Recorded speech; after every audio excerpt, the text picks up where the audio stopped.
Alright, you lot. Grab a pint, strap in, lock your outrage behind 3 layers of asbestos. Cause I've got gaming news roundup that's filthier than Twitch October and twice as pointless. We're diving deep, no filter, no patience for absolute clown orgy that is modern gaming. From devs who couldn't code a to-do list, to influencers selling their souls for a review copy. This one's going in raw like a day one patch that deletes your save and insults your mum. Welcome to Verbal Firebomb, where we don't report news, we set it on fire and roast marshmallows of it flaming corpse of corporate credibility. Now let's start tearing this industry a new one.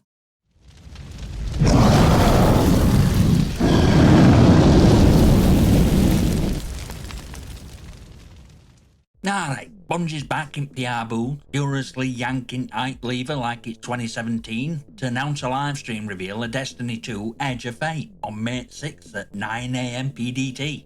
That's 5pm in UK. You know what that means? More devs talking shite over dramatic violins while you pretend this game still has a pulse. Edge of Fate? More like Edge of for fuck's sake, not again. This isn't some profound chapter in Destiny saga, it's latest turd dressed in lore-flavoured glitter, wrapped in recycled content, and sent out with emotional weight or hallmark card taped to a half-empty loot crate. They'll show off new expansion, talk about the vision for next year, and maybe even pretend PvP is getting love again, right before serving another 4 seasons of copy-pasted grind, time-gated quests, and latest reskin gun with a slightly different recoil curve. And let's not ignore real motive here. Hundreds of journalists and creators will be watching. Oh, good. Can't wait for another wave of paid optimism calling it ambitious while ignoring spaghetti code and fact Crucible is one patch away from becoming a medieval torture simulator. Destiny community has been on Edge of Fate since Forsaken, and Bungie's answer has been to build an economy so broken it makes Venezuela look stable. Yet here we are again, circling drain the promises, roadmap jargon, and expansion trailers that outclass gameplay by fucking country mile. They'll say it's turning point, they always do. They'll say they're listening, they never are. And they'll say this is for players. It's not. It's for engagement metrics, Eververse whales, and whatever bullshit investor patch they've got to slap together for Q3. May 6 won't be a reveal, it'll be a glorified hostage video, with smiling devs assuring you that content drought were intentional, and that new subclass totally ain't just a colour swap. Destiny don't need a live stream, needs a fucking exorcism. Nah, Split Fiction coming to Switch 2. Pre-orders open April 24th, and it's a June 5th launch title. And it's being hyped like it's going to reinvent co-op gaming. Spoiler alert, it won't. Let's break this down like a Joy-Con at Smash Bros tournament. Hazelight and EA Originals want us to believe that Split Fiction, Bastard Child at It Takes Two and some watered-down BioWare fever dream, is worth 50 quid on a console that ain't even proven it can survive a firmware update without melting. And what's big sexy feature this time? Game share and game chat. Oh, brilliant! Game share is basically local co-op, but you only need 1 copy, which, funnily enough, used to be called Common Bloody Courtesy, back when devs gave a shit about players. And now, it's a feature, like selling you a condom after you've already been fucked. Then there's game chat. Cause what fuck is 2025 gaming without Nintendo finally discovering voice chat like it's a brand new invention? Built-in mic and USB camera support? Oh my god, it's 2006 again! Who needs Discord when you got Nintendo's famously reliable online infrastructure?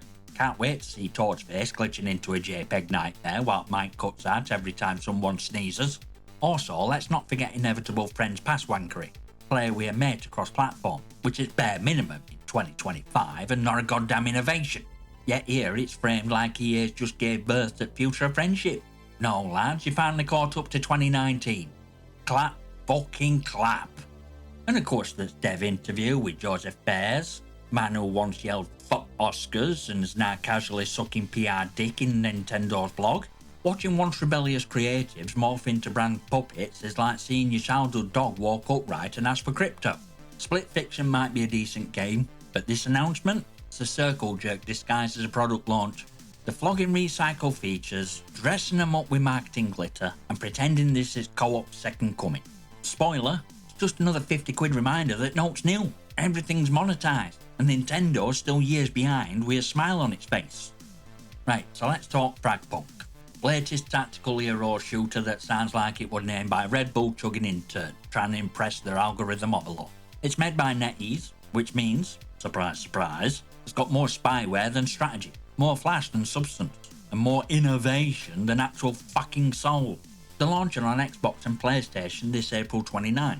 Like that's some big heroic moment in gaming. Oh wow, look! Another 5v5 shooter! Whoa, hold me back! It's never been done before, except for every goddamn Tuesday since 2016. And of course devs are stroking egos of a shard card system. What fuck is that?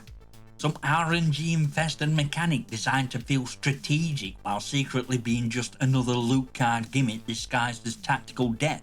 You want to play objective? Too bad. Kevin just pulled a card that makes him a glowing teleporting god for 10 seconds. Skill? Nah mate, should have brought deluxe RNG bundle. Now it's waddling over to console with enhanced visual, smooth controller gameplay, cause no screams innovation like slightly crispier textures on a hero shooter with zero originality and a UI that looks like Valorant and Overwatch had a drunken threesome with Apex. And its kicker, cross progression and aim assist. Brilliant! Now we can all suck equally, regardless of platform. Enhanced aim assist to ensure balance. Translation? We don't know how to design fair gunplay, so here's auto aim and hope. It's not balanced, it's handicap stickers slapped on your crosshair so some underpaid dev can meet engagement KPIs. Oh, and they're throwing out substantial rewards to console players for launch delay. Let me guess. A legendary skin that makes your hero look like a Fortnite knockoff that went through wash too hot. Maybe even some time-limited founder garbage no one will care about in 3 weeks. NetEase knows their audience. Distract them with shiny trinkets while quietly mining your data and pretending you're not just beta testing the next microtransaction system. They say over 110,000 people played it on Steam. Yeah, well, 110,000 people also bought Aliens Colonial Marines on day one. Herd mentality don't make a good game. It just means marketing worked. For now, FragPunk's not future. Its latest polished turd from a megacorp pretending to be scrappy and cool while repackaging some bollocks they'll discard 6 months from now when numbers drop. Play it if you want, but don't cry when monetization metastasizes. And that shard card? Just another way to turn gameplay into a fucking slot machine. Next up, Dune Awakening's been delayed. Again. But only by 3 weeks, so it's not a full-on disaster, right? Wrong. It's classic Funcom two-step. Hype shit out of your game, soft delay with cheerful letter and some PR vaseline. They opened this announcement with Dear Sleepers, which is fitting since most of survival MMOs are pacing are a sloth on ketamine and gameplay loop are a chore simulator. And yet, I'll admit, I'm actually looking forward to trying this. Which is exactly why I'm twice as furious. See, this ain't just a delay, this is preemptive damage control letter disguised as community love. We've been listening to feedback from our testers on Discord. Translation? They told us it's still a bit shite, and we can't ignore it anymore. They've got hundreds of journalists and creators playing the preview build. Oh good. Can't wait to hear another 200 carbon copy text saying it's promising, but combat needs work, while dancing around the fact that survival MMOs always launch half-baked and patched together like Frankenstein's foreskin. Let's not forget this studio's pedigree. Funcom's same gang who gave us Conan Exile, which launched like a nude simulator with bugs so bad, only thing you were surviving was frame rate. They've since patched it up, but let's not pretend that persistent beta with feedback loops means polished product. It means you QA testing final build, unpaid, and somehow grateful for it. Now they're bragging about technical strides and gameplay not seen before in genre. Please. I've seen this dance more times than Ubisoft's marketing team at an ethics hearing. Every survival MMO says this. Then you log in and it's early access art with sand, stamina bar, and crafting menus so convoluted they make IKEA look like Duplo. Yeah, delay might help. Yeah, it might genuinely improve launch. But don't piss on my face and call it a sandstorm. This is a Funcom release. We know first month will be rougher than a spice addict's skin, so stop pretending you're doing us a favour. You're just trying to survive your own expectations without eating a PR landmine. And that live stream? Great. Another hour of big combat footage and a dev going, we really think this feature will empower player agency. While chat floods with, which release date? And fix animations. I want Dune Awakening to succeed. I really do. But right now it's looking like yet another survival game with sand, promise, and an uncomfortable high chance of becoming digital ghost town in 6 months post-launch. So here's hoping those extra 3 weeks deliver more than just another broken beta with cinematic trailer so good it should be tried for false advertising. Right, let's pause Flamethrower, because this next one ain't getting talked. Art Raiders is coming back for Tech Test 2, and this time it's on console, not just locked in a PC nerd dungeon. April 30th at May 4, 5 days of glorious dusty chaos in Rusty Belt, with survival ain't about hiding in bushes like a sweaty rat on Warzone. Nah, this is PvPvE done properly, where you fight towering machines, rival players, and environment itself is naught but bullets, balls and brainpower. Embark Studios are actually listening to feedback instead of treating players like beta tester cattle. They've rebuilt progression, added more enemies, gadgets, and that underground survival lair that makes game feel like Tarkov took a shot of Mad Max and got into a punch-up with Horizon Zero bullshit. This isn't your average shooter clone wrapped in battle passes and microtransaction sadness. This is war-torn sci-fi with actual stakes. You run mission, you take loot, you risk it all. No SBM and mollycoddling, no ping-based matchmaking to baby streamers. Just you, your gear, whatever monstrosity is stomping over at Ridge with a plasma cannon for a face. And yeah, it's got a battle pass incoming, but at least they're showing it in tech test. No surprises, no bait and switch. That's called being a fucking adult. This one's got potential. Real, violent, tactical potential.